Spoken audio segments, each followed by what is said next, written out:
Right now, you're treating a reality-bending supercomputer like a glorified spell checker. Uh-huh. And it is costing you the ultimate premium of the future economy. Right, which is your taste. It's a profound misallocation of resources, really. Yeah, completely. We are holding this tool capable of synthesizing like the entirety of human knowledge, and we're using it to draft boilerplate apology emails to our cable providers. Oh, no, right? Well, I mean, think about the absurdity of this for a second. It's like having a brand new cherry red Ferrari parked in your garage. I love this analogy. You know? You are holding the keys to this absolute masterpiece of engineering, a machine designed to conquer the winding roads of the Alps, capable of unbelievable speed and precision. Yeah, a total powerhouse. And what do you do with it? You walk out to the garage, you start the engine just to hear that glorious roar, you put it in drive, and you carefully roll it to the end of your driveway to get the mail from the mailbox. Right.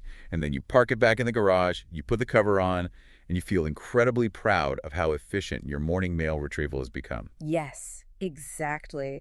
We pat ourselves on the back for shaving 3 minutes off a completely mundane chore. While ignoring the open road. Right. We're using a revolutionary tool for the most trivial, localized tasks imaginable, when we really should be using it to explore completely uncharted conceptual territory. And that is exactly what we are going to fix today. Yep. Welcome to the deep dive. We have a massive mission for you today. On the table between us, we've got a stack of essays and research notes, primarily focusing on a genuinely mind-shifting framework. It really is. It's called The Annealing of Thought by William L. Weaver and Brandon R. Weaver. And it is a dense, remarkable body of work. It represents the culmination of this three-part philosophical journey the authors have undertaken.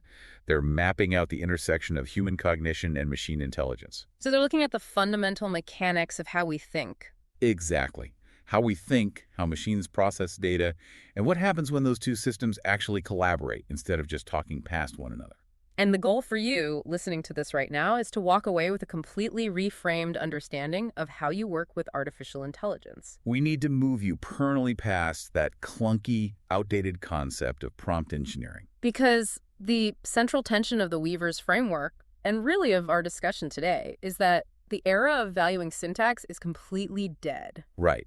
And by valuing syntax, we mean the premium we place on perfectly formatting a line of code, or getting the markdown tags perfectly aligned in a prompt. Or knowing the exact Latin phrasing to make a software program execute a command. That era is over. The machine can handle its own syntax now. The new ultimate human skill, the absolute bottleneck for innovation moving forward, is something the authors call taste. We are going to break all of this down because we're going to tackle some pretty heavy technological and mathematical concepts today. Things like high-dimensional vectors, simulated annealing, latent space reduction. Yeah, but don't worry, we're not going to leave them as abstract jargon.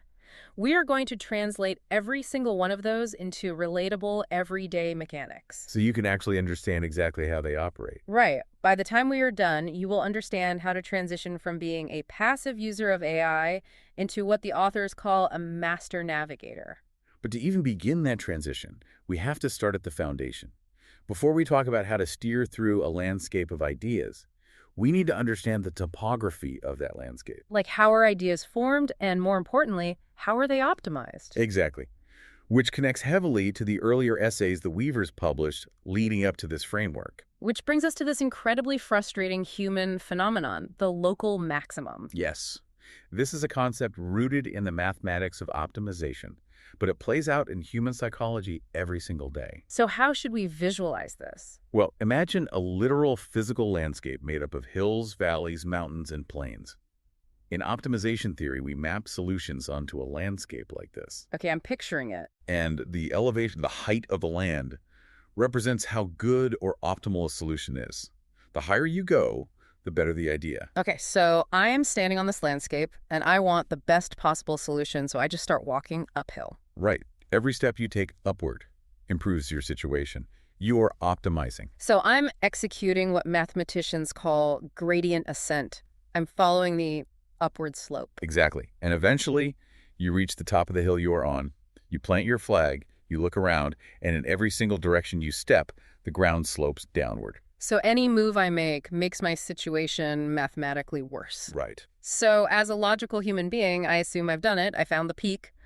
I solved the problem. And that is the trap. You have found a peak. You are at a local maximum. It's a comfortable, stable, but ultimately suboptimal hill. Because what I can't see, maybe because it's obscured by fog, is that there's a massive mountain out there. Yes, a true global peak just out of sight, a vastly superior solution. But here is the catch. There's always a catch. To reach the base of that massive mountain, you would first have to walk down the hill you are currently standing on.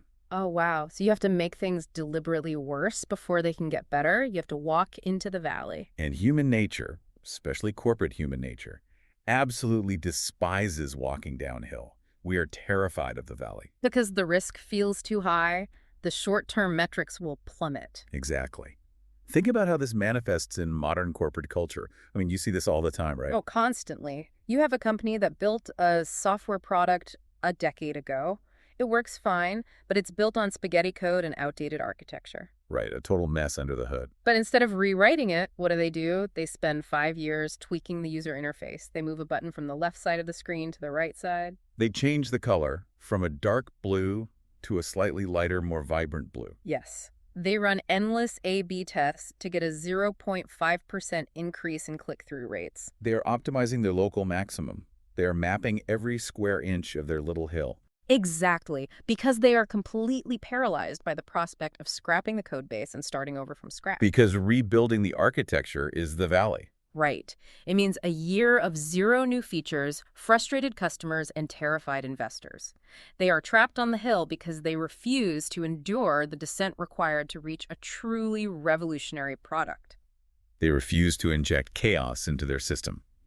And this brings us to a fascinating intersection of metallurgy, physics, and computer science. Okay, metallurgy, where does that come in? Well, in these disciplines, the chaos required to escape a local maximum has a specific name, and it's represented by a specific variable, which is T. And T stands for temperature. Yes, temperature. Well, and temperature, like the thermal dynamics. Why are we applying blacksmithing concepts to cognitive science and algorithms? I'm kind of struggling to see the bridge there. It is a brilliant parallel, actually. Let's look at physical metallurgy first. When a blacksmith works a piece of metal, say hammering a sword, the internal atomic structure of that metal becomes stressed. It gets rigid and brittle, right? Exactly. The atoms get locked into suboptimal configurations, essentially trapped in their own microscopic local maximums. If you strike the metal while it is in this state, it shatters. Because it's too rigid to absorb the impact. Right. So how does the blacksmith fix it? They use a process called annealing. They put the sword back into the forge and crank up the heat. Okay, so the heat provides thermal energy to the atoms. It causes them to vibrate violently. That thermal noise breaks the rigid, flawed atomic bonds. The atoms are temporarily thrown into chaos. And then what? Then the blacksmith lets the metal cool very, very slowly.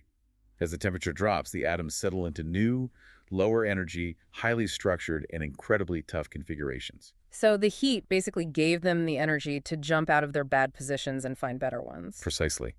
Now, decades ago, computer scientists looked at this physical phenomenon and realized they could apply the exact same logic to algorithmic problem solving. They created an algorithm called simulated annealing.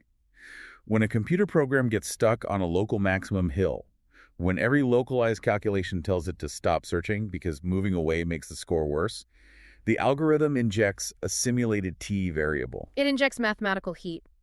Or random noise, basically. Right. It deliberately scrambles the program's logic for a second.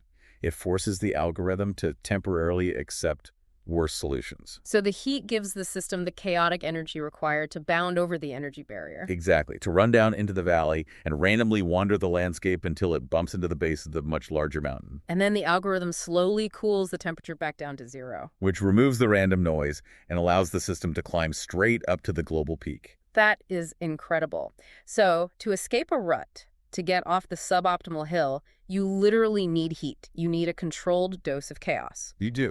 Okay, so that establishes the landscape of how we optimize ideas and how we get stuck. We are inherently afraid of the valley. But what about the AI side of this equation? How does the machine process ideas? Right, because the Weavers use this really funny parable called the Mathematicians' Flame to illustrate how AI fundamentally operates.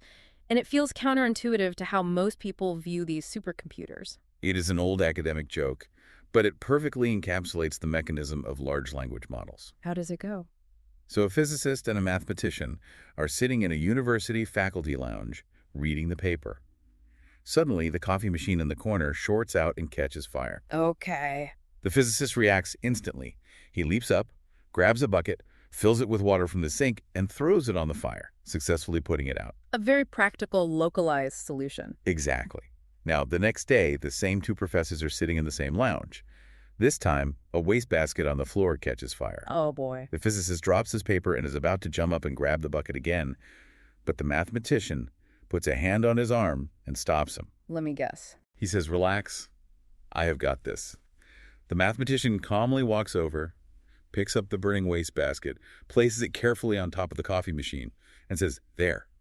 We have now reduced the problem to a previously solved one." It is so absurd, but it's such a brilliant distillation of how these models actually work. It really is. Mm-hmm. People think large language models are up in the cloud generating novel logic out of thin air, like a digital brain having a genuine eureka moment. But they aren't doing that at all. They absolutely are not. What an LLM performs is an act of massive, complex mathematical reduction. So when I type a messy, unstructured human thought into a prompt box, the AI does not sit there and ponder it. No.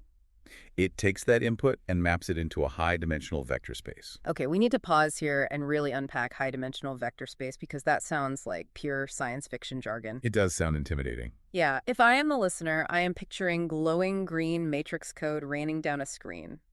Let's ground this. How does a machine map a thought? Let's use a spatial analogy, since the entire framework is called spatial steering.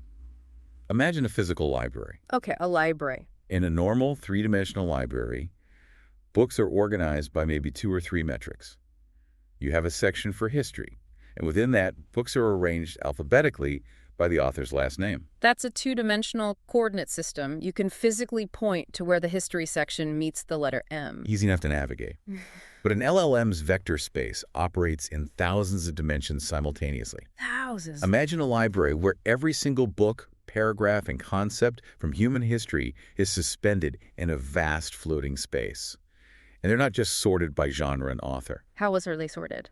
They're sorted by thousands of attributes all at once. There's an axis for the emotional tone of the text. There's an axis for the historical era it describes. Wow. There's an axis for the average syllable length of the words, an axis for its political leanings, an axis for its proximity to nautical terminology. My brain is already breaking trying to visualize more than 3 dimensions, but I think I'm following the logic. Everything has a coordinate based on thousands of variables. Yes, and the most crucial aspect of this space is distance. In this high-dimensional library, physical distance equates to conceptual similarity. What do you mean by that? Well, if you walk down an aisle, the books on your left might be pure, dry, historical textbooks. But as you continue walking, step by step, the textbooks begin to slowly morph. They change. They pick up narrative flair. Then they become historical fiction. If you keep walking, they drift into fantasy based on historical settings. Yeah. The physical proximity in that space dictates how closely related the concepts are. So when I give the AI a prompt, when I type something into the box, what is mechanically happening in that massive floating library? The AI takes your input, analyzes the thousands of variables within it, and converts your text into a single coordinate. Okay. It then projects that coordinate into the library. It looks at where your idea lands and instantly searches for the nearest known manifold. A manifold being what, exactly? A manifold is simply a shape or a dense cluster of information that already exists in the AI's training data. It is a well-worn path. So it's something the AI already recognizes. Right. The AI looks at your messy, novel input, finds the closest established cluster of human knowledge, and it essentially snaps your idea onto that existing structure. It is literally reducing the unknown scenario I just gave it into a known pattern it has seen before. Just like the mathematician picking up the burning wastebasket and moving it to the coffee machine. The AI is saying, I don't know what this new fire is, but I know how to put out a coffee machine fire, so I am going to make this look like the coffee machine fire. Exactly. It reduces the novel to the familiar. And this, right here, is the foundation of the massive paradox that drives this entire framework. The paradox of newness. Yes. Think about it. If human brains constantly get stuck on suboptimal hills because we're terrified of the chaotic valley, and if artificial intelligence is fundamentally designed to act as an engine of reduction, snapping every new idea back to something it already knows, then how do humans and machines working together ever invent anything truly new? Exactly. It Yeah. feels like an impossible loop. If the human is too scared to leave the hill, and the machine only has maps of the past, Where does the future actually come from? We should just be generating endless derivative garbage. And if we look around at a lot of AI-generated content today, that's exactly what is happening. It's just a sea of average. But the Weavers argue that the answer to this paradox changes the entire paradigm of computing. Yes. The answer is not learning how to write a more detailed, demanding prompt. The answer is adopting a completely new framework of interaction called spatial steering. Spatial steering, which means we have to take the concept of prompt engineering and just throw it out the window. Throw it entirely away. I am so glad they addressed this because the culture around prompt engineering right now is exhausting. People treat prompts like they're literal magic spells at Hogwarts. Right.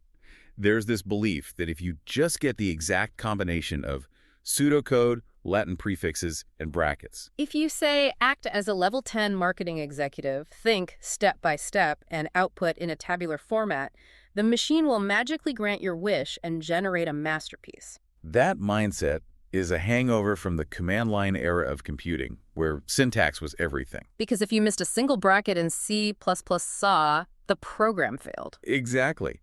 But LLMs are not command line interfaces. Spatial steering requires you to stop trying to write spells. Okay, so what am I doing instead? You need to understand that when you input a loose, intuitive thought into an AI, you are not issuing a mechanical command. You are dropping a probe into that massive, multidimensional library we just visualized. You were dropping a pin on a map and saying, go search over there. Precisely. You are establishing a vector. And to do this effectively, to actually generate novel ideas, we have to completely redefine the roles of the human and the machine in this partnership. We have to be honest about what human cognition is naturally built for and what it is terrible at. Okay, let's analyze the human brain first. What is our core competency in this framework? Our absolute superpower is identifying subtle, high-level gradients. We are masters of the gut feeling. Give me an example. Well, you can walk into a crowded room, and within 2 seconds, without speaking to anyone, you can sense that the vibe is incredibly tense. 2 colleagues had a fight before you walked in. You feel it instantly. Right, and you can't articulate the syntax of why you know that. You didn't measure their pupil dilation or analyze their microexpressions. But your embodied experience processes the ambient data instantly and gives you a conclusion. We can sense that a solution exists in a certain conceptual direction, even if we can't prove it yet. But our weakness, our rate-limiting step, is a severe bandwidth limit in our working memory. Oh, it's remarkably limited. If I ask you to hold a 7-digit phone number in your head while simultaneously trying to analyze the philosophical undertones of a Tolstoy novel. And calculate the structural load of a steel beam. Exactly, your brain crashes. We cannot hold vast, disparate arrays of raw data in our active memory at the same time to validate our hunches. And that is exactly the void the AI fills. In the spatial steering framework, the AI acts as a Special Forces knowledge search team. Let's expand on that. How does the Special Forces team operate? When you share your unstructured intuition, that raw gut feeling, the loose vector, with the agent, it deploys into the latent space. And unlike us, it has no bandwidth limits. 0. It can simultaneously hold millions of concepts in its active processing window.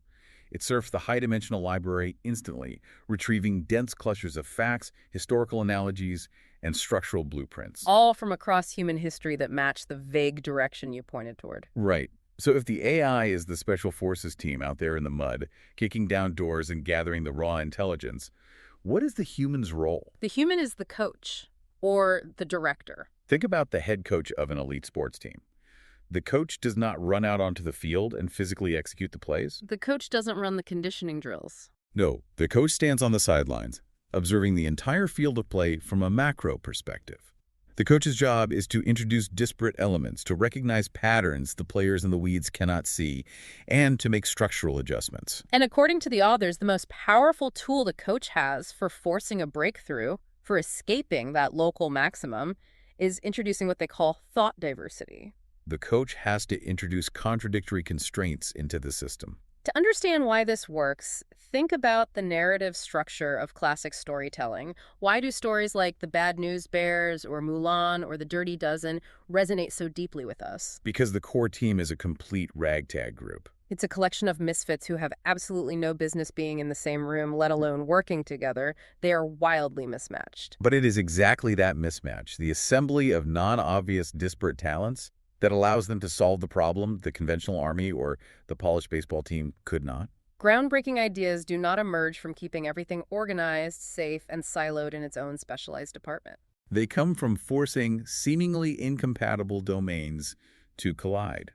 The Weavers use a great simple analogy for this. The chocolate and peanut butter one.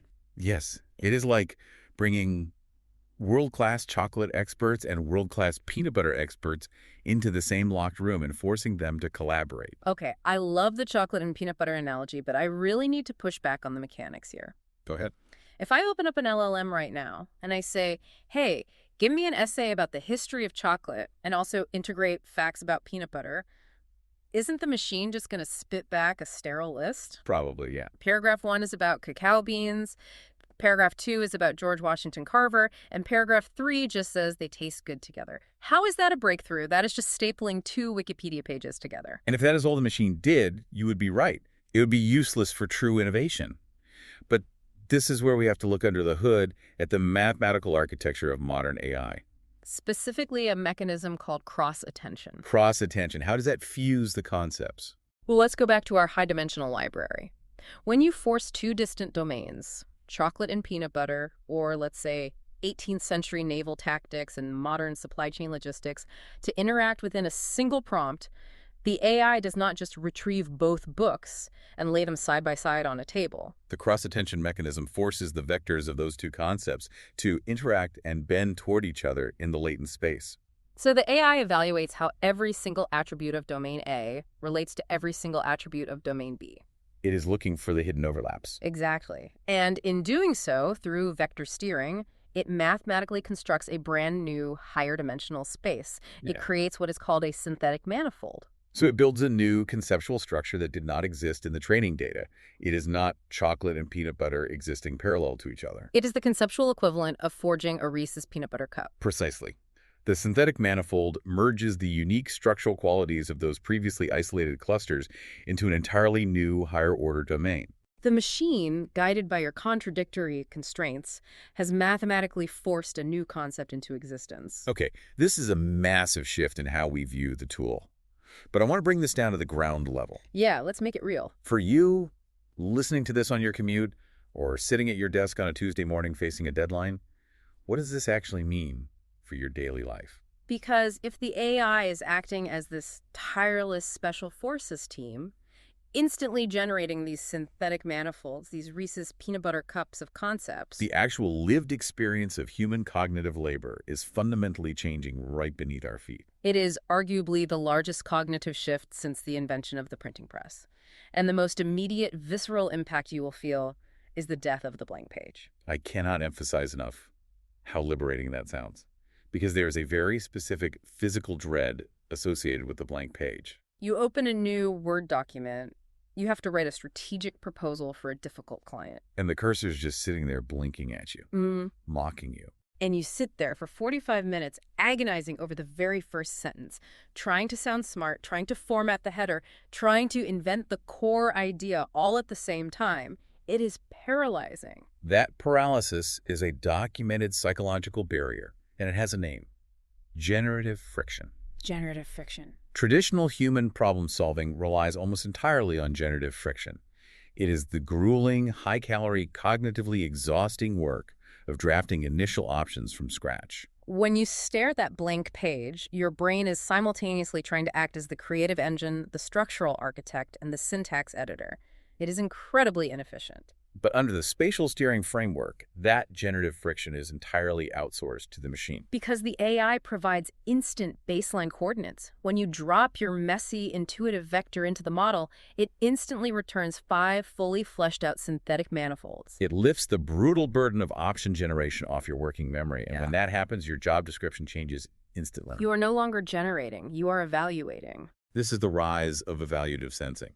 There is a quote in the source text from Brendan Weaver that I found deeply striking. What does he say?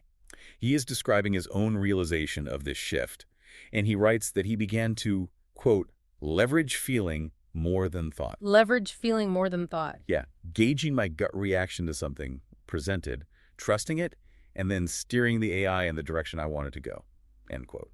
It is a profound, almost mystical statement to find in a technical framework about algorithmic optimization, but it perfectly illuminates the hard, definitive line the authors draw between invention and innovation. Let's explore that division, because corporate buzzword bingo has taught us to use invention and innovation interchangeably. But the Weavers argue they're entirely different mechanical processes. They are completely distinct. In this framework, invention is a localized search. It is an exercise in gradient descent. It operates entirely within a single known domain. You are standing on the hill, trying to get to the peak. Exactly. Invention is the process of optimizing existing parameters. You're making the microchip 5% smaller. You are making the blue button slightly bluer. You are writing a slightly more persuasive apology email. It is valuable, necessary work, but it is safe. It is bound by the rules of the local maximum. Innovation, by contrast, is a global search. Innovation requires you to leave the hill. It requires taking true, proven parts from fundamentally different incompatible systems and synthesizing them into a completely new architecture. And the math reflects this synergy. The text highlights a very specific, almost paradoxical mathematical expression to define true innovation. 1 + 1 is greater than 2. Yes, 1 + 1 must equal something greater than 2. Because if you just staple two things together, 1 + 1 = 2. That is the Wikipedia page example you gave earlier. But true innovation creates a sum demonstrably greater than its parts. The synergistic interaction of the domains unlocks new capabilities. The Reese's Cup generates a flavor profile superior to the sum of plain chocolate and plain peanut butter. So, as the human coach, we are delegating the localized search and the option generation to the AI. We send the Special Forces team out to scour the landscape and bring back the rough drafts of these mixed-up ideas. But what do we retain? What is the human's core responsibility if we aren't writing the draft? We retain the fitness function. The fitness function, meaning we are the ultimate judge of whether the generated idea actually survives contact with reality. Yes. Your evaluative sensing, your gut reaction, is the fitness function. You don't have to endure the generative friction of thinking up all the ideas, but you bear the burden of feeling which one is structurally sound. You have to look at the manifold the AI returns and ask yourself, does this resonate with my original intent? Does this possess actual utility, or is it just a clever hallucination? Does this feel like the right slope of the mountain to climb? Okay, this is brilliant theory. The philosophy is sound. But I want to make this incredibly practical. Let's say I am convinced. I want to sit down at my laptop right now and use AI to perform this high-level innovation. I want to escape my local maximum. How do I actually execute this? Because the Weavers don't just leave us with philosophy, they formalize this into a 4-stage co-reasoning loop. They do, and it is a highly actionable sequence. Let's walk through the mechanics of the loop. Stage 1 is set the intuitive vector. The authors also refer to this as the macro jump. This is a moment you confront the blank prompt box. Yeah.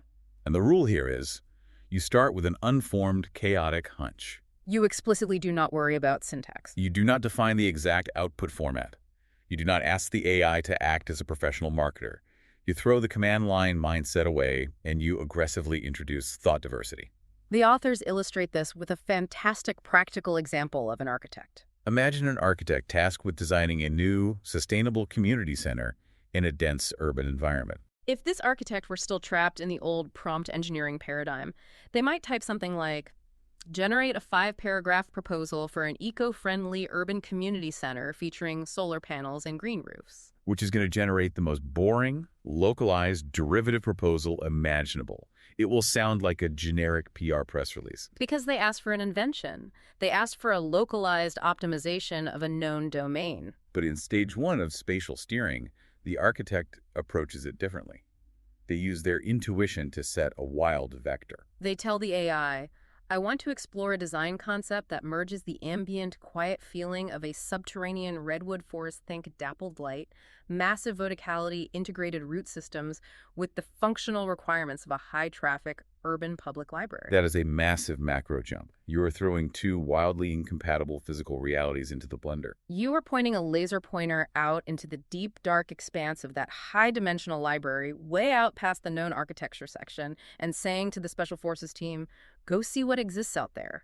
Which brings the loop directly into stage 2. Perform artificial reduction. This is the deployment of the probe. This is where the machine does the heavy lifting. The LLM takes that fuzzy, highly poetic vector redwood forest plus urban library and searches for this synthetic manifold.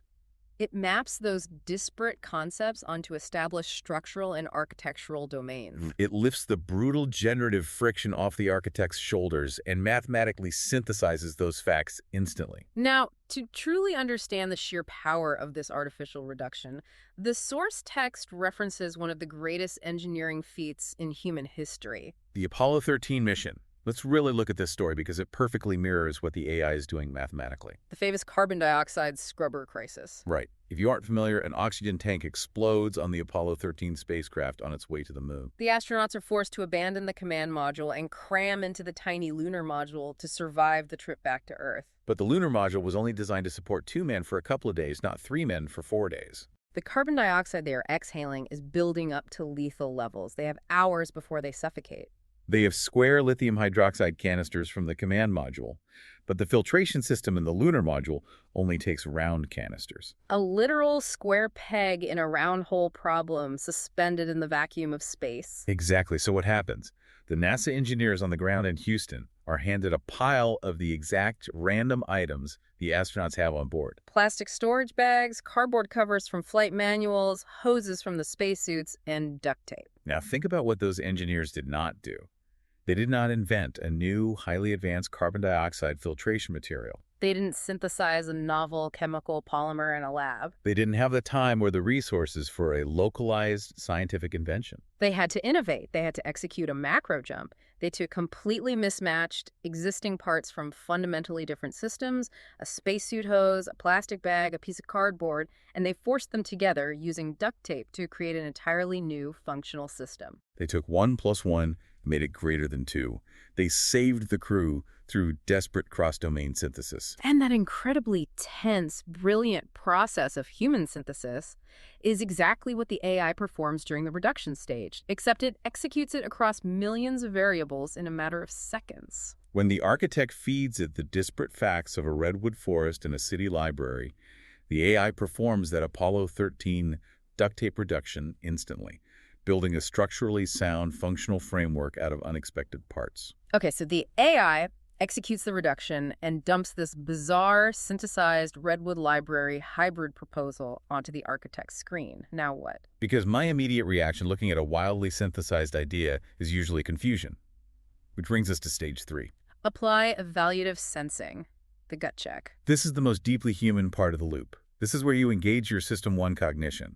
According to behavioral psychology, System 1 is your fast, automatic, experience-driven pattern recognition engine. Now, I have to stop and push back on this heavily. Okay, why? Because if I hear someone in a corporate strategy meeting say, let's just trust our gut check on this data, my immediate reaction is alarm.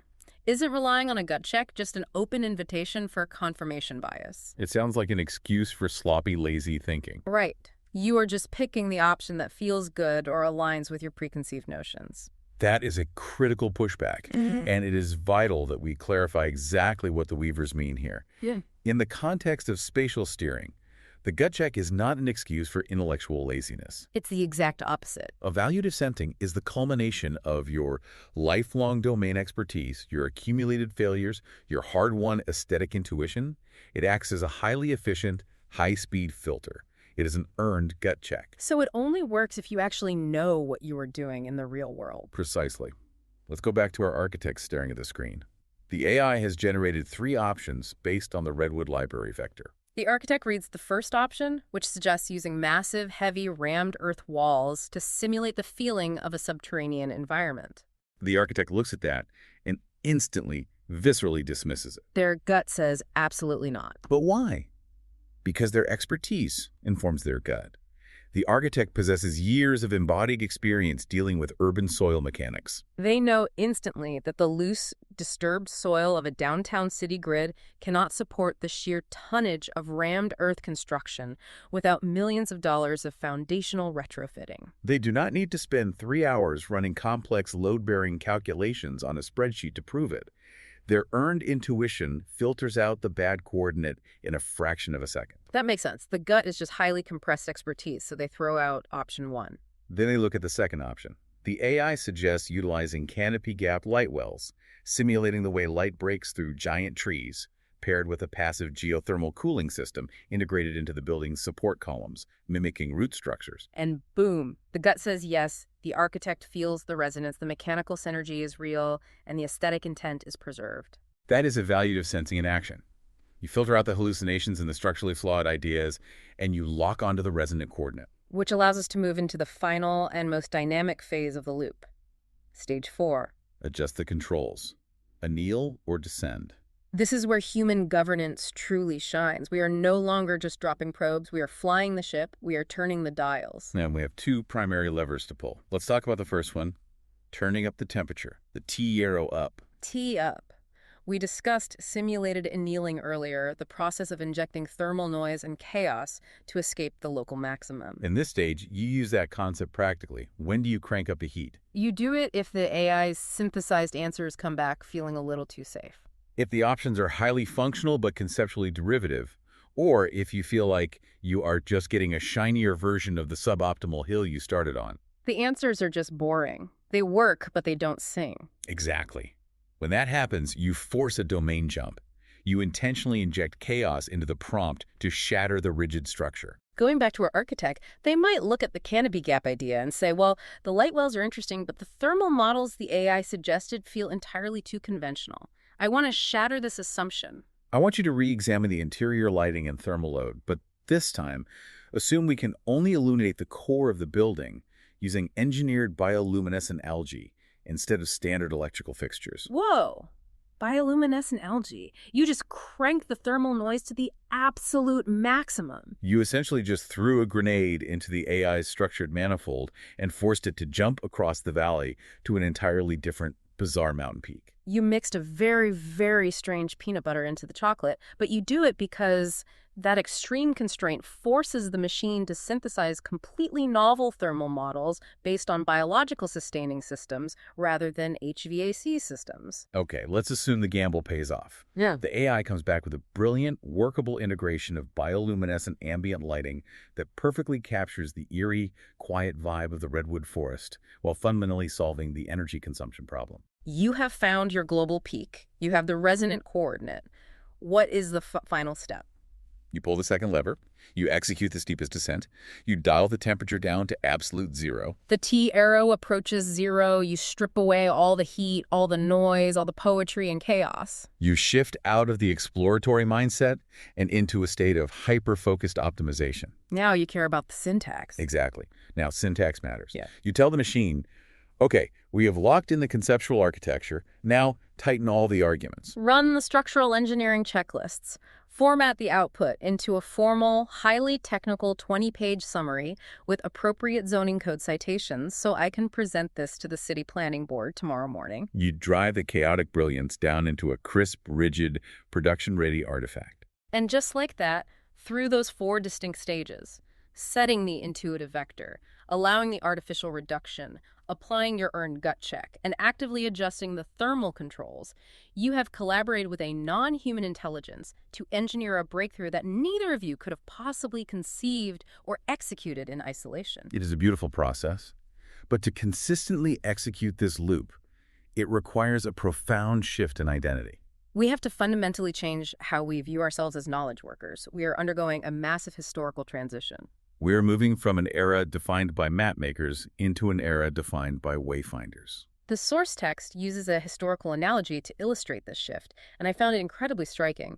It contrasts the methodology of early European mapmakers with the techniques of Polynesian wayfinders. Let's unpack this because it frames the entire future of work. Think about the European explorers of the 15th and 16th centuries. They relied on static, rigid artifacts. They had parchment charts, latitude grids, compasses locked to magnetic headings. They operated on the assumption of a fixed, mapped reality. Which is incredibly effective as long as the reality matches the map. Right. But what happened when a massive storm blew a European galleon hundreds of miles off course into completely uncharted waters where the maps ended? They were paralyzed. If they were off the edge of the map, they had no answers. They lacked the cognitive framework to navigate without established, pre-calculated landmarks. Their system was rigid. Now contrast that rigid map-making with the Polynesian navigators. These were human beings who successfully navigated thousands and thousands of miles of the open, treacherous Pacific Ocean, the largest body of water on Earth, discovering tiny isolated islands, entirely without the use of a single written map or magnetic compass. It remains one of the most astonishing feats of human cognition and endurance. How did they do it? They did it through continuous, active evaluative sensing. They understood that you cannot memorize the ocean because the ocean is a dynamic, constantly shifting entity. Instead of relying on a static chart, they read the real-time, dynamic interplay of their environment. They felt the deep, underlying swells of the water, refracting off islands hundreds of miles away, sensing the rhythm through the hulls of their canoes. They watched the specific flight paths of migrating seabirds returning to roost at dusk. They studied the subtle colorations of the clouds reflecting the green lagoons of unseen atolls below the horizon. They were constantly taking in massive amounts of disparate environmental data, filtering it through their embodied experience and checking it against their intuition. They were adjusting their heading dynamically in real time, days before land ever physically appeared on the horizon. They were not following a map, they were wayfinding. And the Weavers argue that as artificial intelligence matures and commoditizes basic knowledge work, human intellectual labor is undergoing this exact same shift. For the last 50 years of the information age, we have been rewarded for being European mapmakers. Which brings us back to the aggressive hook of this entire deep dive, the death of syntax and the rise of taste. This is the philosophical climax of the source text. In the early days of computing, all the way up until about 5 minutes ago, human economic value was largely measured by your fluency in syntax. Were you the person who knew exactly where to put the semicolon in a massive block of C++ code? Yeah. Did you know the exact combination of Excel formulas to balance the spreadsheet? Could you write the perfectly structured, grammatically flawless legal brief? We were rewarded for building the map. But knowing where to put the semicolon is rapidly losing its premium, because the machine can now execute syntax instantly and flawlessly. The new rate-limiting step for human achievement isn't knowing how to build the artifact. The rate-limiting step is taste. Taste. It is a word we traditionally associate with the subjective realms of art, fashion, or culinary critique. But in the framework of the annealing of thought, taste is defined as the ultimate unautomatable cognitive skill. Let's define it clearly. What is taste in the age of AI? Taste is a composite faculty built entirely from embodied human experience. It is born from ethical conviction, from deep tactile domain knowledge, from suffering failures in the physical world, and from visceral intuition. Taste is the human ability to look at a vast array of syntactically perfect options generated by a machine and instantly recognize which one possesses latent truth, structural integrity, and genuine resonance with the human condition. To make this concrete, think about music producers. Let's look at the year 2026. Right now, literally anyone with a smartphone can open an AI app and tell it to program a complex synthesizer loop. Any teenager can generate a mathematically perfect, theoretically sound chord progression. The syntax of music production has been entirely commoditized. So if anyone can make a perfect beat, who actually wins? The producer with taste. Because the machine can generate 50 different synth patches, but only the producer who has spent 10 years reading the energy of a crowded nightclub, who understands the physical feeling of bass rattling in your chest, knows which specific synth patch will actually make a human being feel something. Only the producer with taste knows when to look at the mathematically perfect beat and say, no, that bass line is way too clean, it lacks soul. Dial up the temperature, inject some analog distortion, make it sound slightly broken. The machine generates the infinite options. The human's taste selects the hit. Taste is the ultimate human fitness function. The machine proposes, taste disposes.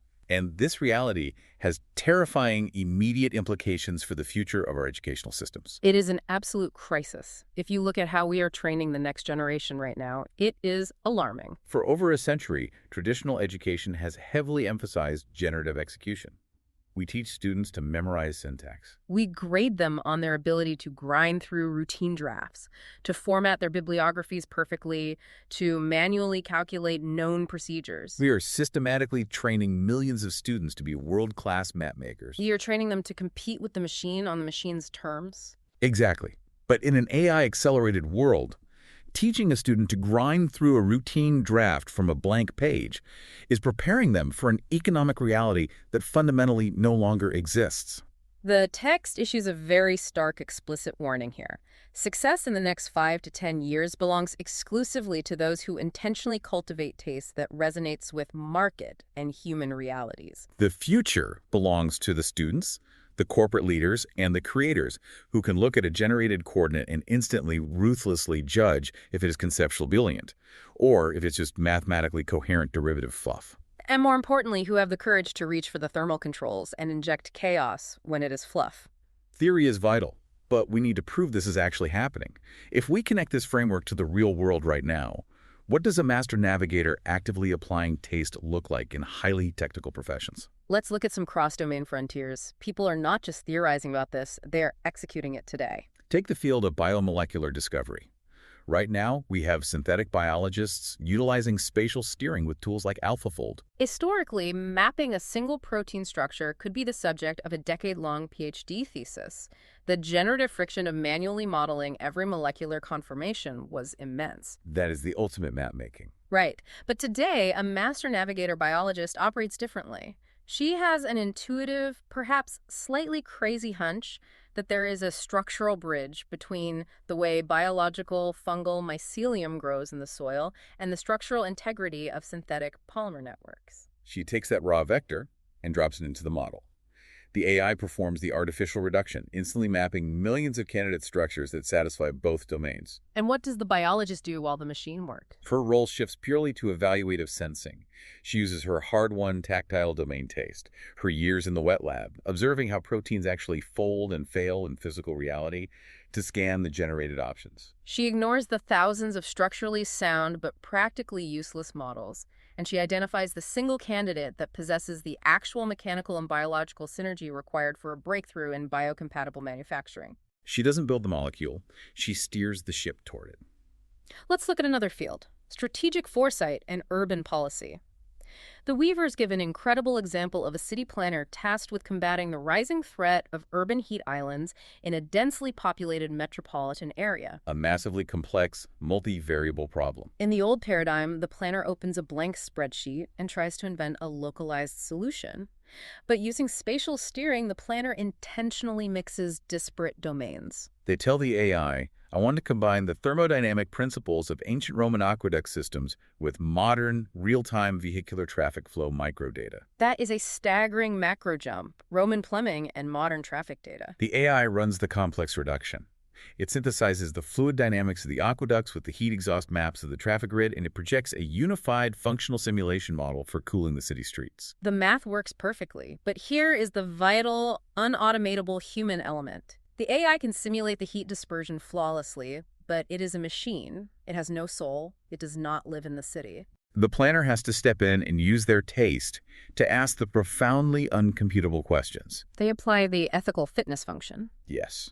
The planner looks at the model and asks, okay, the thermodynamics work, but how will this massive cooling structure physically bisecting the neighborhood affect community cohesion? Will it destroy the historic foot traffic to the local bakeries? Does this algorithmic solution preserve the actual soul of the neighborhood, or does it just mathematically lower the temperature at the cost of human connection? The machine provides the coordinates. The human provides the ethics and the context. We also see this dynamic playing out in purely creative and conceptual synthesis. Investigative journalists, philosophers, and high-level writers are utilizing AI not to write their text, because AI-generated prose inherently lacks taste and voice, but they use it to aggressively stress test their raw philosophical theses. I do this all the time. It is incredible. You take a raw, half-formed thesis that you are struggling with, you feed it into the system, and you give it a vector.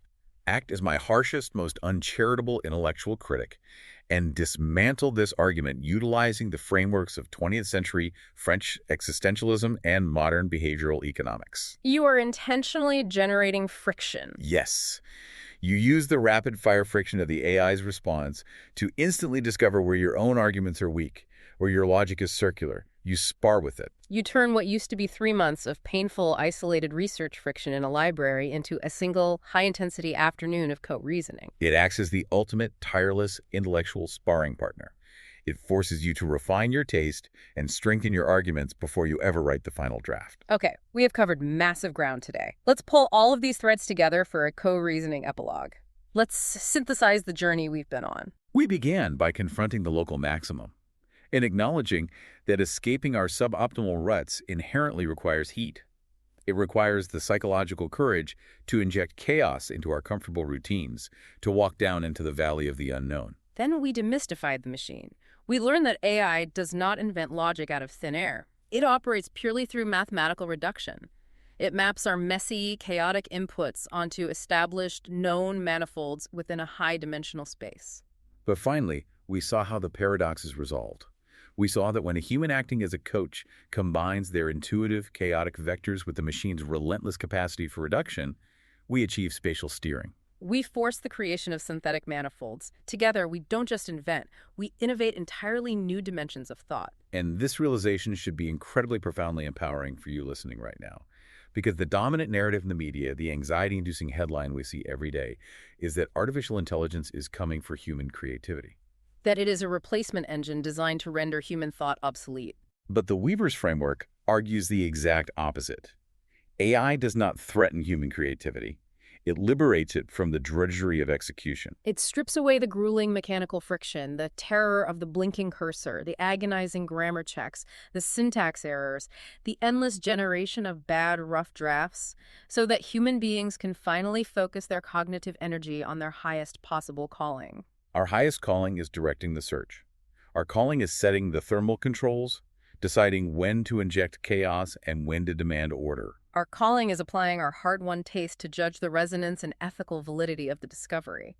The future does not belong to machines that can rapidly generate answers. The future belongs entirely to the master navigators who know which questions to ask. But before we leave you today, there is one final, somewhat provocative thought we need to explore, a question that builds on the foundation of everything we have discussed, and frankly, it is a question that keeps me up at night. If the new premium in the economy is taste, and taste is the ultimate human fitness function, where does taste actually come from? We established that taste is built from a lifetime of embodied experience. It comes from ethical conviction, from suffering, from joy, from physically living in the real, tactile world. So here's the question we want you to mull over. What happens to the master navigators of tomorrow if they spend their entire lives consuming content, media, and ideas that are primarily generated by artificial intelligence? If all you read, watch, and interact with is the smoothed-out output of artificial reduction, what happens to your gut reaction? Will our collective fitness function begin to drift? Think about the candy analogy. If you only ever eat the highly processed, synthesized Reese's peanut butter cup that the machine manufactured for you eventually, over a generation, do you forget what the bitter complexity of raw, real cacao chocolate actually tastes like? If we outsource our experience of the world to the machine eventually trains our taste, rather than our taste steering the machine. To remain a true master navigator, it seems you have to fiercely, intentionally protect your humanity. You might need to consciously ensure that you are spending just as much time experiencing the messy, uncomputable, chaotic physical world as you are sitting behind a screen steering the digital one. You need to go outside and get your shoes muddy. You need to have an awkward, unscripted conversation with a stranger. You need to experience the friction of reality. Because you desperately need those raw, unoptimized human experiences to build the reservoir of taste required to steer the machine properly. Otherwise, you lose your position as the coach, you stop being the navigator, and you just become a passenger on a ship steered by reduction. Exactly. The human experience is the fuel for the vector. So tomorrow morning, when you fire up your computer, open that prompt box, and look at that AI interface, remember what you were looking at. It is a Ferrari. Stop driving it to the end of the driveway to get the mail. Turn up the temperature, drop a wild probe into the unknown, and see what you can discover.